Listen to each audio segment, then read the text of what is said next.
Господ иска да има хора, които са готови да свалят дрехите си, да застанат пред Него, да танцуват пред Него, да издигнат Неговото име. Ето ли мен не ме интересува кой как ще мисли за мен, понеже днес има хора в църквата, които казват, хвалението е много шумно, пастор е много такъв, моя брат е много такъв. Знаете ли, това е синдром на Михала, който презираше да играеше пред Бога. Искам да ти кажа нещо.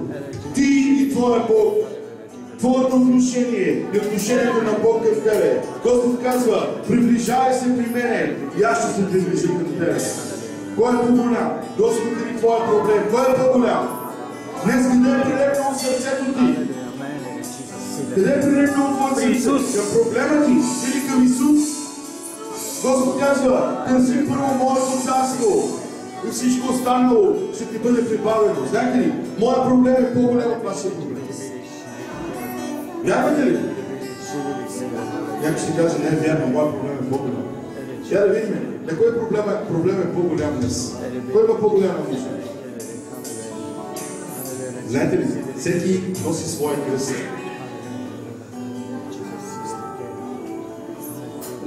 Може да имаме радостни сърца за Господа. Понеже в радостта е нашата... Какво имаме в радостта? Знаете ли? Хора, тук ли сте, бе? Вие още не сте събудили, още не знам какво ви става. Тук ли сте? В радостта е нашата какво? Сила! Само Соня знае. Какво имаме в радостта? Знаете ли, тази сутрин, ако вие не искате, няма да хвалим Господа. Ако вие не искате, няма да има слово. Ако не искате, няма да се молим. Тази сутрин ще говорим за нашите проблеми. Кой колко финанси се нуждае, кой се нуждае от изцеление, кой има проблеми в семейството си. Искате ли да говорим за проблемите? Аз вярвам, че днешния ден няма да ни стигне, утрешния ден няма да ни стигне целият живот да говорим за проблеми. Искам да ви кажа, говорете за Исус. Пророкувайте за Исус. Говорете за Неговото Слово, понеже имаме жив Господ. Нашия Господ е жив. И Господ иска да види радостни сърца, понеже Неговото Слово. Знаете ли какво казва? Неговото Слово казва така. Вместо милото аз ще ви дам облекло на какво? На хваление.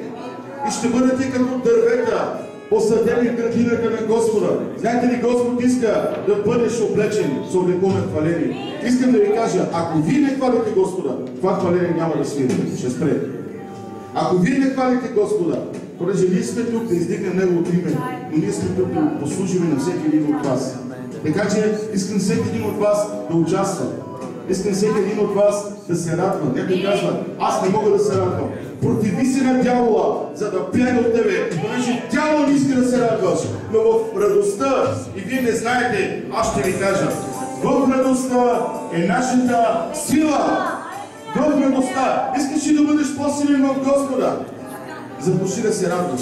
Искам да бъдете свободни. Искам да танцувате. Искам да скачате. Искам да пеете с цялото си сърце. Няма значение дали пееш верно или не пееш верно. Ние сме се събрали тук да покажем Бог какво може. Ние сме се събрали тук да издигнем името на живия Господ. Живия Господ издига жива църква. Живия Господ издига жива църква, която е готова да го хвали въпреки обстоятелствата. Знаете ли, много е лесно, когато всичко ти е наред да го хвалиш, но е благословение, когато ти си в немощ да покажеш Неговата слава, да изявиш Неговата сила, понеже нашия Господ не е слаб. Нашия Господ е силен. Някои хора не вярват. Нека всички да кажем. Нашия Господ, Исус Христос, е силен. Той е същия. Вчера, днес и до века. Така сега ще изповядам още един стих. Обаче, който не вярва, нищо да не казва. Само тези, които вярват да кажат. А моя Бог ще снабди всяка моя нужда. Богатство и слава. Прослава на Неговото име. Амин. Вярвате ли го? Вярвате ли? Да. Добре, да ви кажа друг стих. Кажете сега. В раните на Исус. В раните на Исус. Аз съм изцелен. Така че който е болен, нека да вярва. Който има нужда да вярва, че Бог ще снабди всяка нужда. Бог няма да те остави! Амен! Алелуя! Добре, бяхме с един пастор, който вчера, онзи ден и вчера общувахме. Пастор, който е бил председател на голяма деноминация, 300 църкви в Неделя. Продължава да служи този мъж. Преди една година става въпрос за пастор Сашо Тодоров, който е бил председател на Българска Божия църква, сега е заместник председател. Или Сашо Клепар от Самоков, ако някой чул за него. Този човек, преди една година, той ми каза едно свидетелство, преди една година получава емболия, това е със сирен, който като инфаркт, но само че европейните друго. И той казва, колкото беше невероятно, отиваме на доктор, аз мисля, че инфаркт, не инфаркт, нали, сърцето е здраво, но казва, отива и на Белодробен. На другия ден отива в София и веднага го приемат. Доктора му казва така. 48 часа. Ако оживееш, ще бъдеш жив. Ако не в рамките на 48 часа, 2 денонощи, може да умреш. Той казва, добре, обаче не казвам на жена нещо. Да не се предсна. И вика, никой да не идва в стаята. Казва, аз стоя в стаята, чакам да умра.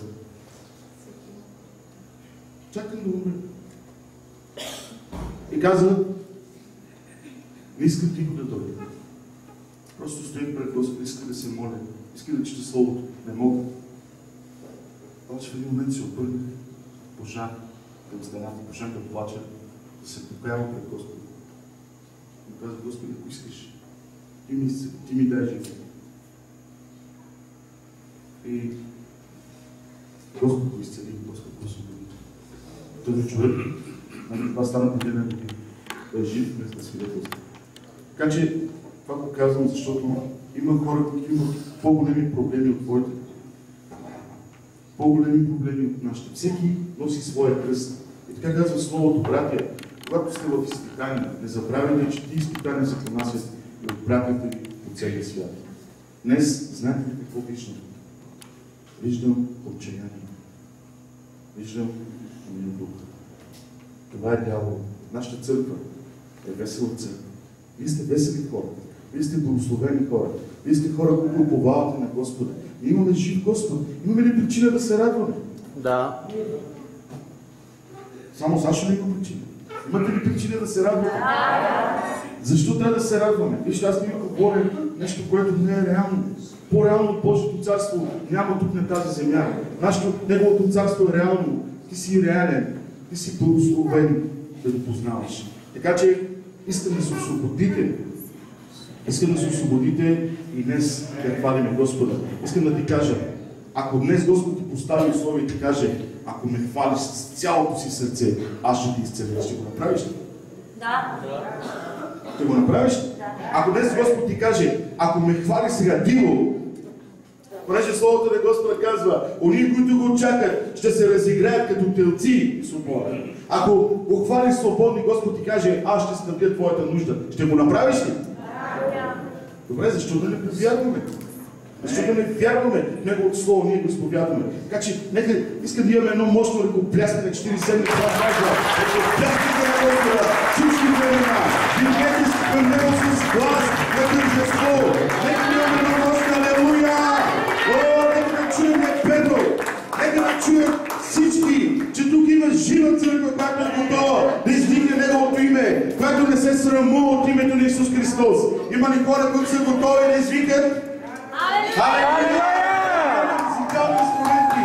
Псалом 150 казва, с всякакви инструменти, с хора играеме, да хвалиме Господа. Алелуя.